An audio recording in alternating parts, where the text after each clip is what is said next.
ये पॉइंट पहले उठाते कि परमात्मा सर्वव्यापी नहीं है,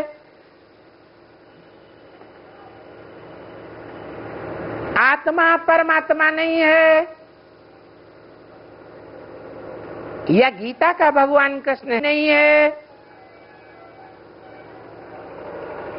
पहले तो सारी दुनिया इन्हीं बातों में फंसी हुई थी।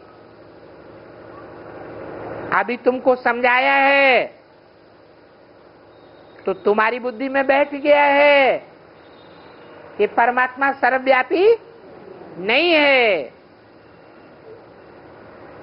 कब की बात है? 63 की बात बताई कि बाप ने समझाया परमात्मा सर्वव्यापी नहीं है, तो तुमने समझा हाँ सर्वव्यापी तो नहीं है। फिर इसके आगे का गुह्य पॉइंट समझा क्या? 63 में इसके आगे का गुह्य पॉइंट क्या है? सर्वव्यापी नहीं है तो एक व्यापी कहाँ है?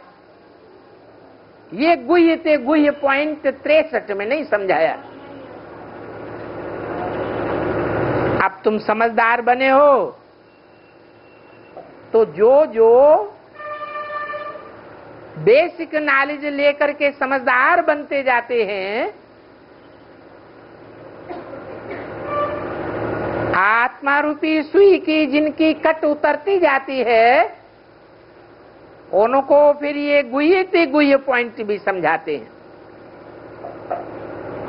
कि परमात्मा सर्वव्यापी नहीं है तो एक व्यापी कहाँ है? कहाँ पार्ट बजाय रहा है? आत्मा तो परमात्मा नहीं है।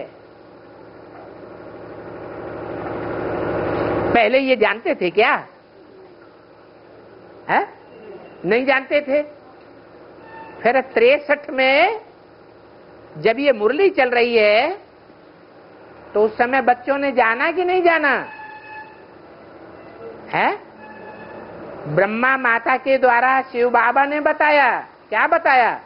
आत्मा परमात्मा नहीं है। ये बात जानी कि नहीं जानी?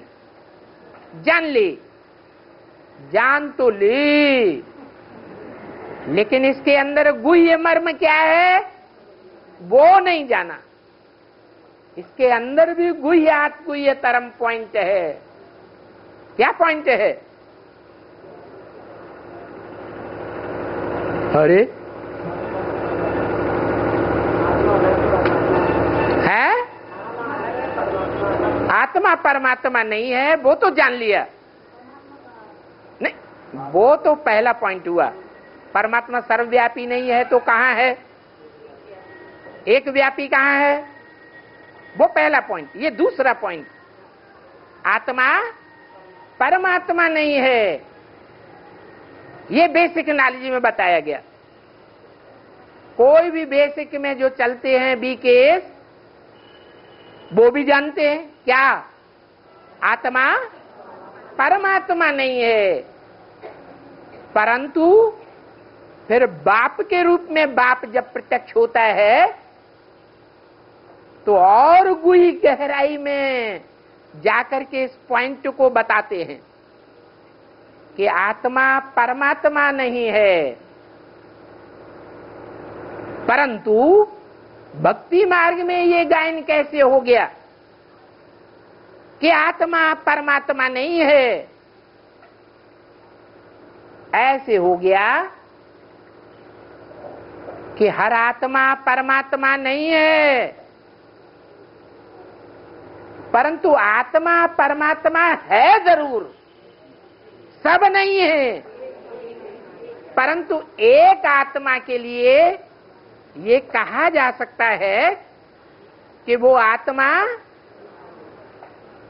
शिव बाप समान बनकर के परमात्मा का पाठ धारण कर लेती है। इसलिए एक ही आत्मा है जिसका नाम शिव के साथ जोड़ा जाता है।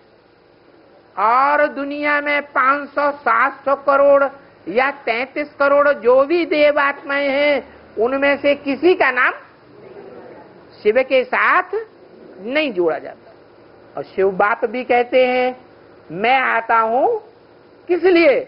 तुम बच्चों को आप समान बनाने के लिए। तो टीचर टीच करता है, तो पढ़ाई पढ़ने वाले बच्चों में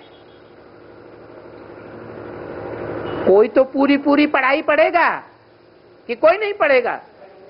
अगर एक बच्चा भी पूरी पढ़ाई को धारण करता है तो कहेंगे टीचर समान, बाप समान पढ़ाई को धारण करके बाप समान बन गया। इसलिए भक्ति मार्ग में शिव शंकर को मिला करके एक समझ लिया है। नहीं तो शिव की आत्मा अलग है और शंकर की आत्मा अलग है।